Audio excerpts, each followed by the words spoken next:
So saying I do at the altar is really not enough. You have to do in life. You have to consistently say I do in all of your actions. But what exactly does that mean? How does that look? Well, today we're going to get into the three ingredients every marriage must have, but the ones we really don't talk about in our I do. So we're going to jump into it in today's show.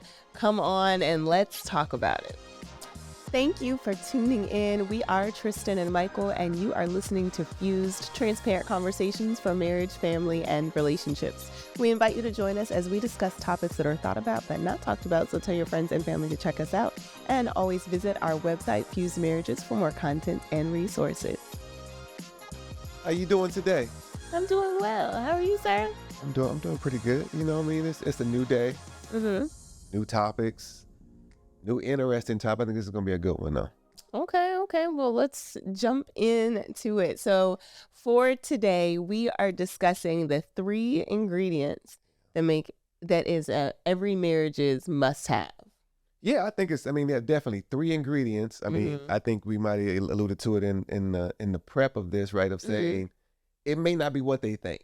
Okay. Right. It may not be as obvious as, we got the obvious ones that people may kind of bring up and talk about, which are good. Those are good. Those are good ingredients. Mm-hmm. I think these are three additional ingredients maybe that people don't think about often.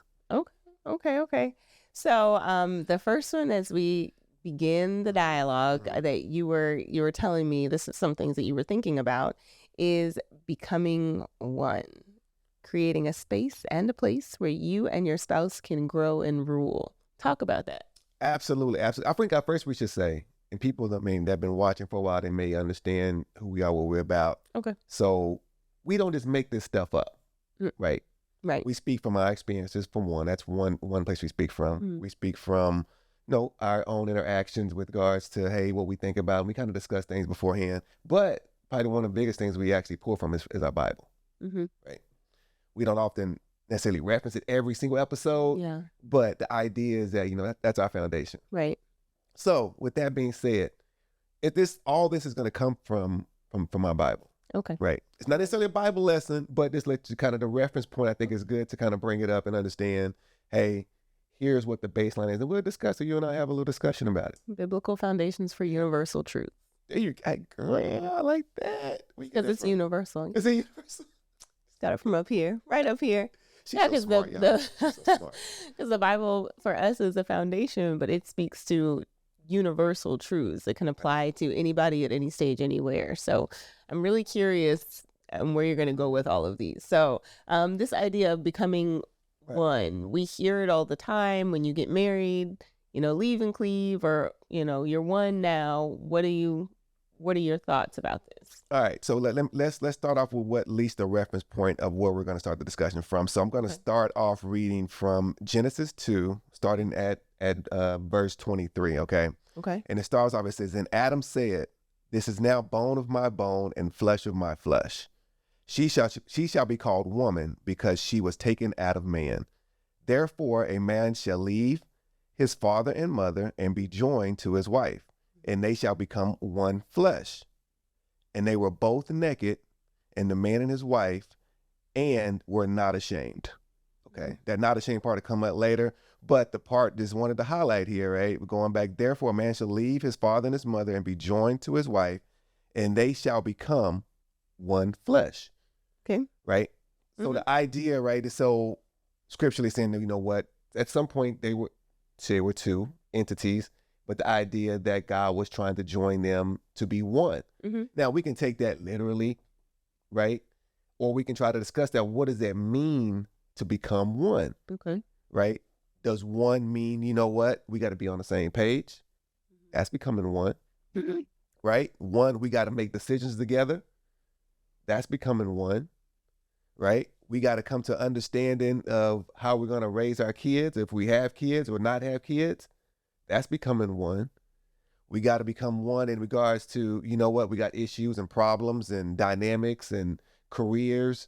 All this is becoming one. This is at least this is my argument, at least what I'm going to state and saying, when we're talking about becoming one, the importance of that, right, of an ingredient of a marriage, is discovering what does that look like to become one, right? I think a lot of times we don't often, as a couple, really kind of think about life and marriage that way of like, okay, I got to come one. I gotta figure out what does that look like for us, right?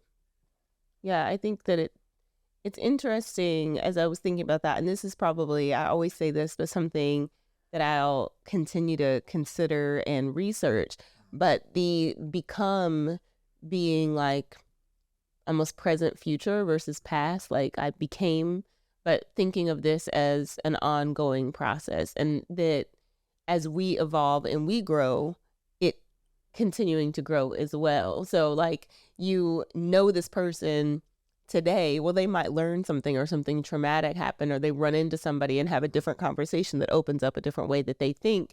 And now they're somebody different. The idea of every day I'm different, every day I'm growing, every day I'm evolving. And to become one with that person means that you too are growing and evolving and staying connected. So that ongoing process of becoming one and not just, stopping at the altar, and recognizing that the person that you married isn't the person that you're waking up to day after day. Yeah, I mean, I think absolutely, I agree with 100% what you just said. I think a lot of times when we get into relationships or marriage, we think that we're going to just be ourselves. Okay. I'm just going to be me, and she going to love me or he going to love me just for me.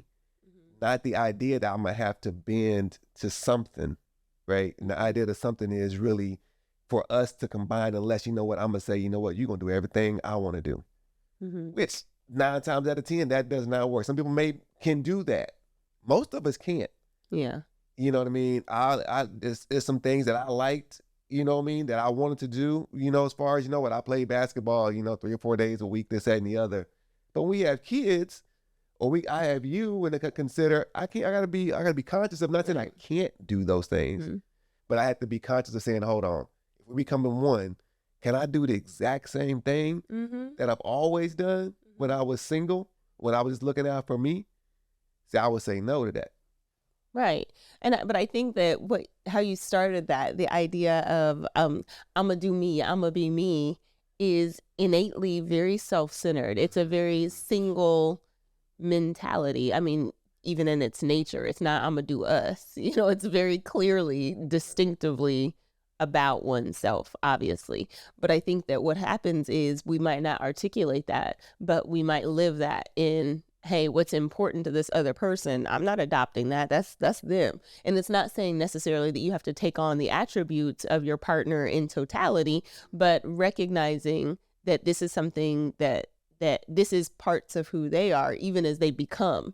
My mom used to say, and I might have said this on the show before, but who you want to be, you're right now becoming.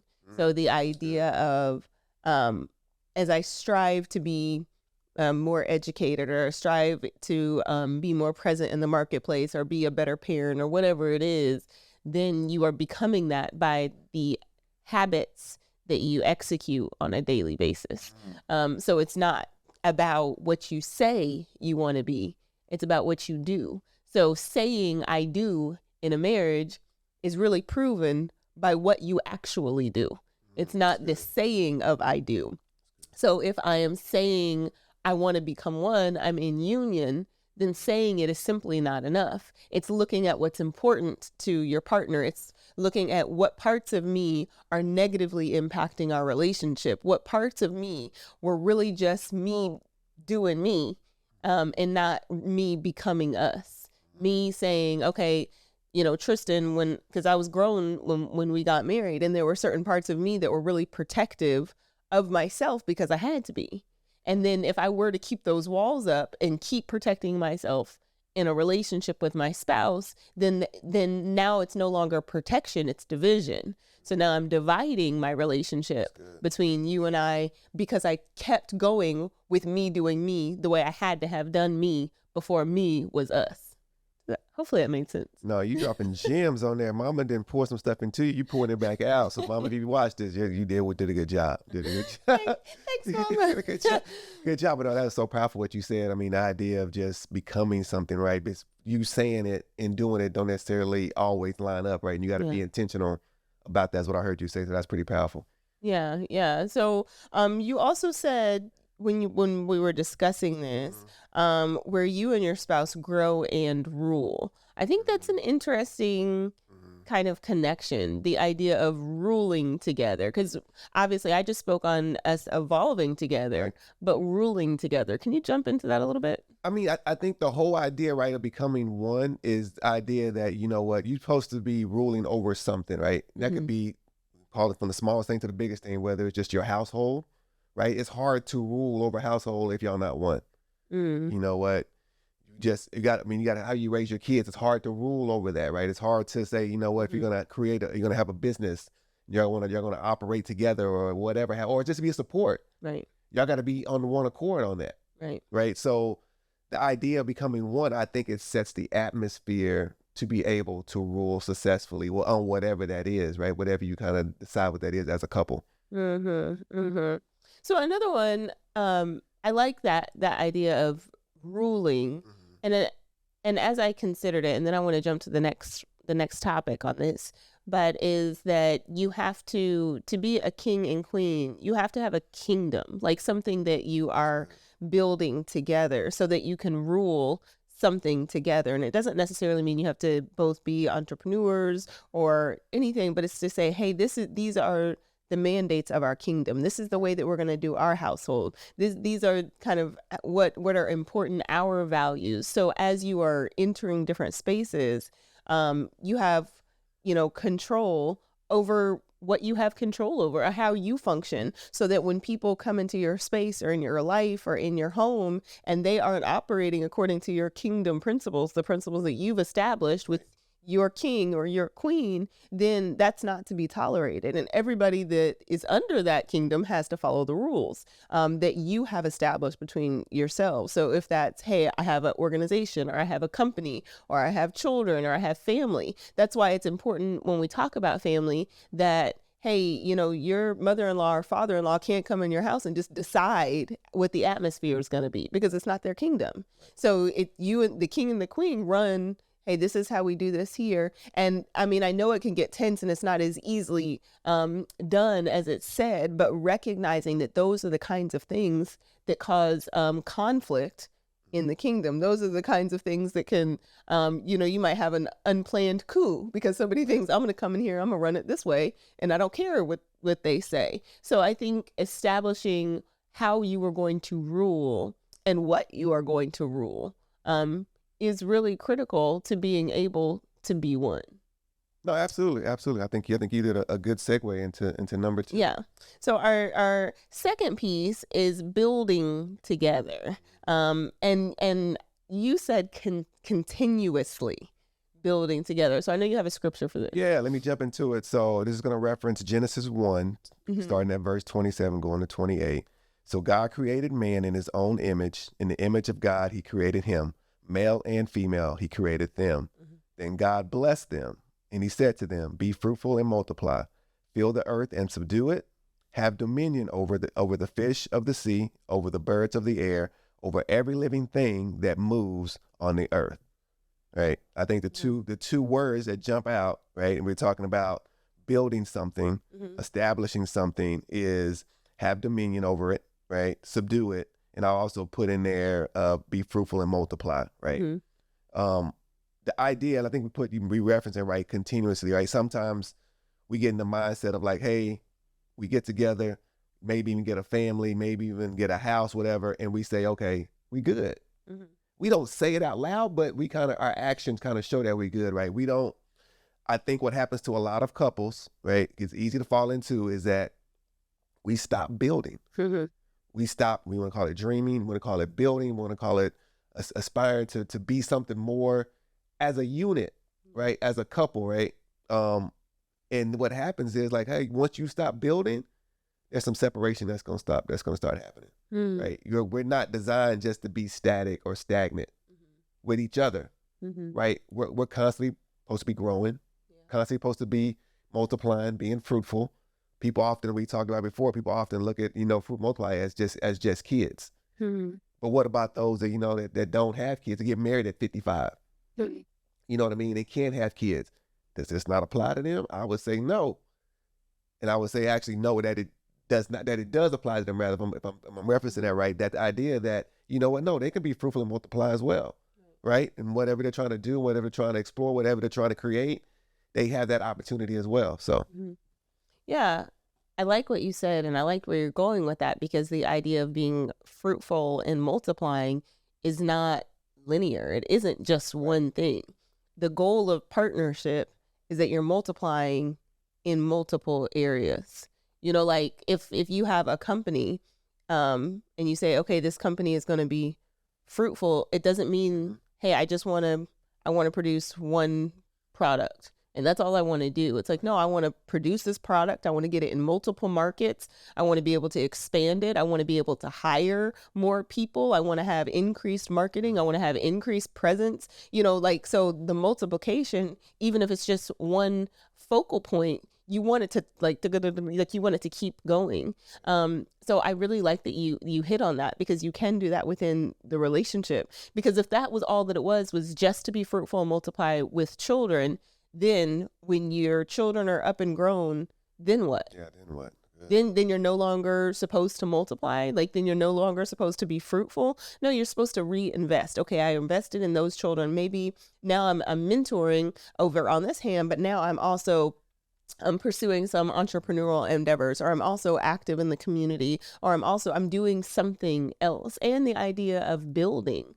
I think if we look at infrastructure, like buildings, civil engineers, they know if they don't continue to build and they don't continue to reinforce what they built, then these buildings are going to start crumbling. You're going to have bridges that are going to be weakened. You have to consistently be investing and consistently be growing. So I love the idea of building something together in a very intentional way. So I really liked that. Yeah, I mean, the idea, I love what you just said, and that continuous building, I think you got to be intentional about that building, right? Because it'll sneak up on you, and the idea like, okay, hey, we accomplished some great things, right? And maybe you reach a certain level, and you thinking, okay, that's it, or we done, or this, that, and the other, we're going to kind of ride off into the sunset. But ain't no sunset unless y'all hold your hands together trying to build something together all the way in order to leave a legacy for somebody, right? Which should be the ultimate goal for all of us, right? To be able to say, you know what? Me and my spouse, we accomplished this so that this next generation or the future generations can have impact or have a significant head start on some things.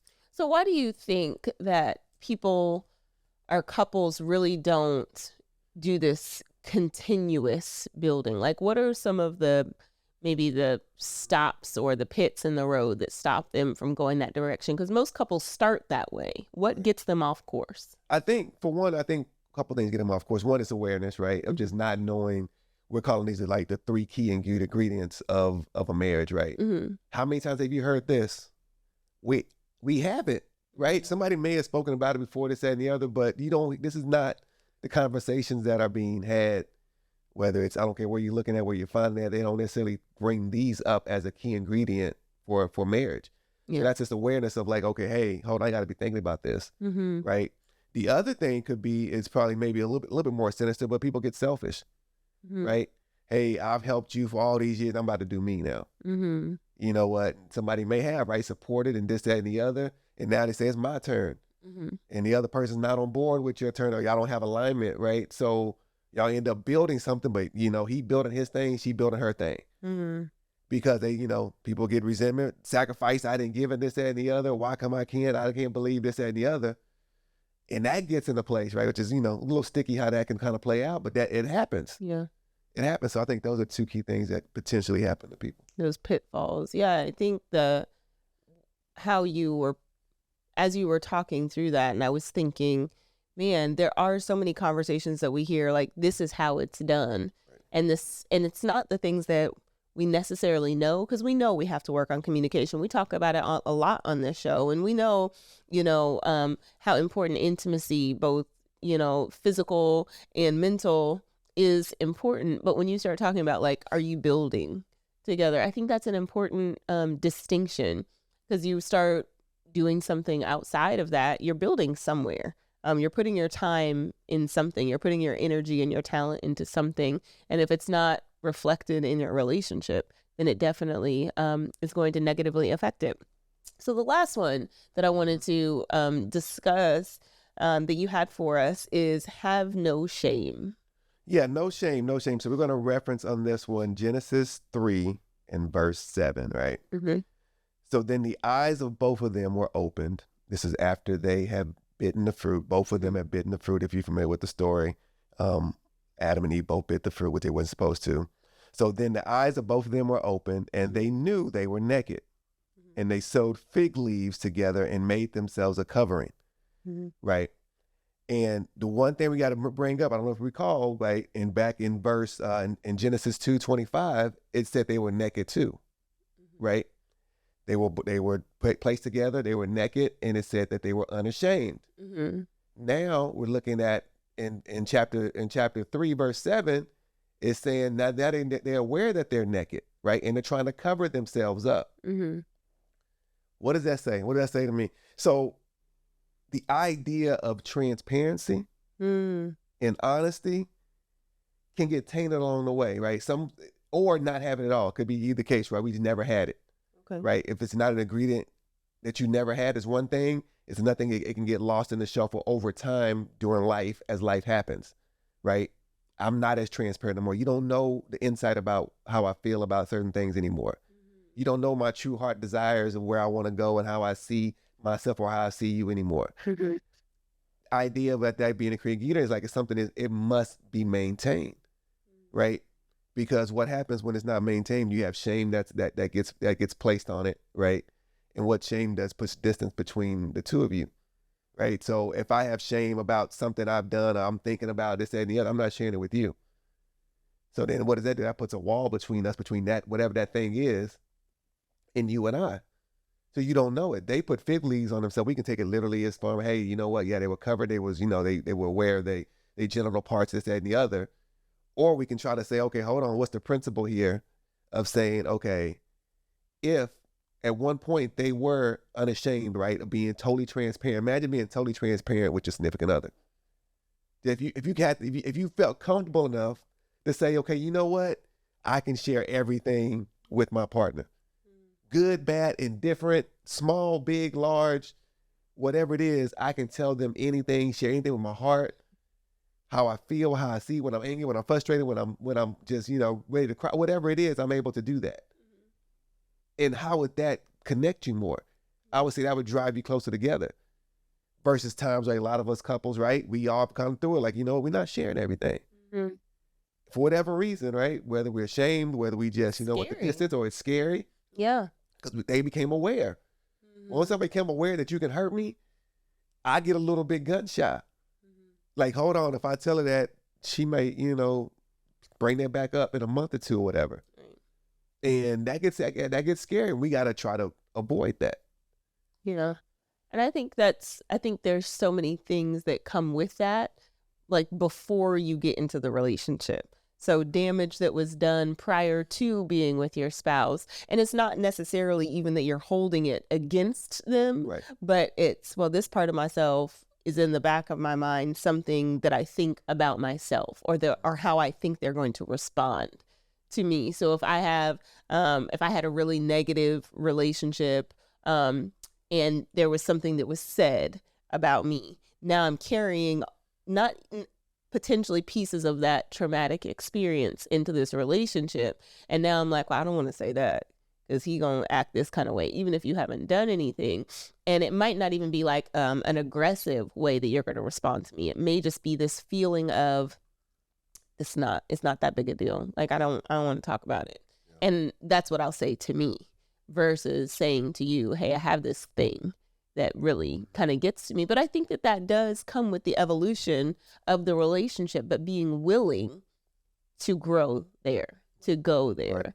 Right. I think that's really a big deal, having no shame and considering transparency, because that's hard. And like I said, that's a very scary thing to be fully exposed to your partner, to anybody.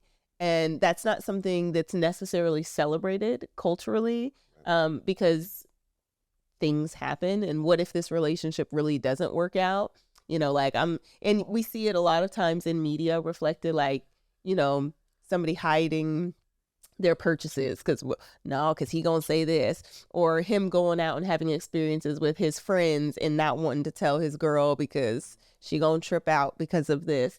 And it even becomes more serious when you're talking about finances, like talking about the stress of this. How are we going to discuss this? Or talking about disciplines. Hey, I don't want for you to spank, or I don't want us, like, whatever the conversations are, but they can become really, really challenged depending on upbringing, what your own experience has been, your own challenges. So I think the idea of transparency is just kind of a tough talk. And especially for like Black and brown people, because that's not something we generally discuss, is being transparent and open. Like, you might be fine. I remember when I was growing up, my mom found my journal and I was so upset. I didn't have a lot in there. But like, she read a page and I remember being really upset, but because I was used to kind of, having my own secret. And I'm not saying that parents, you should be reading your kids' journal. My mom, you're great. But I remember thinking, like, she knows me more, and it scared me. Like, even though I was like 8. Like, I wasn't writing about anything at that stage.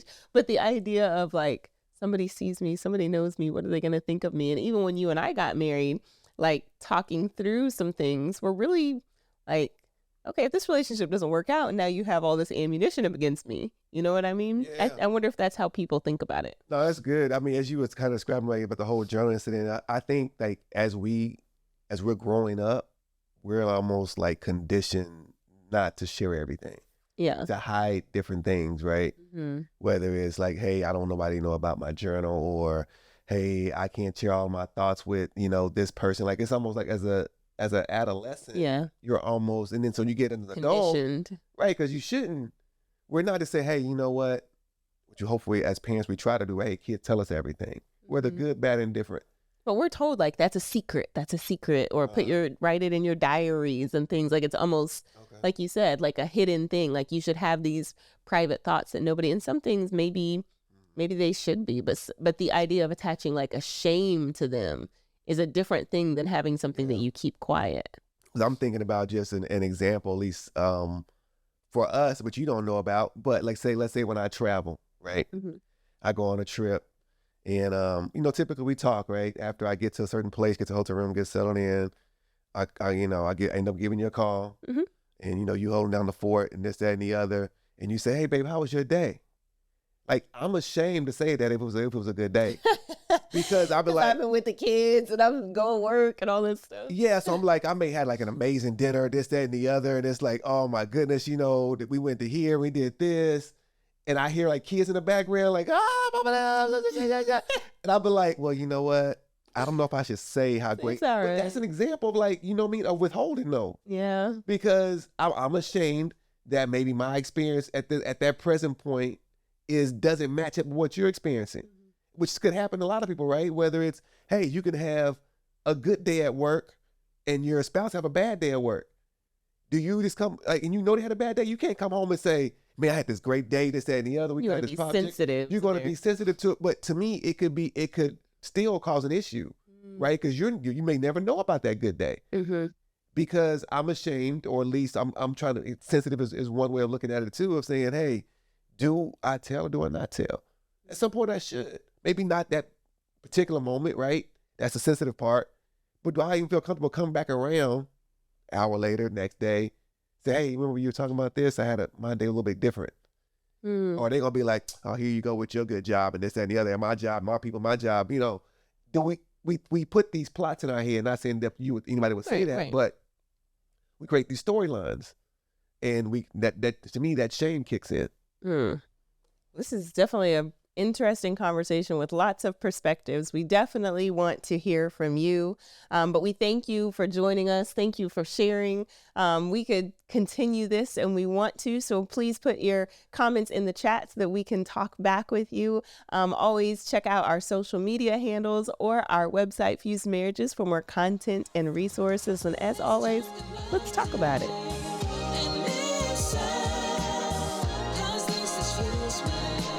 Michael Tristin.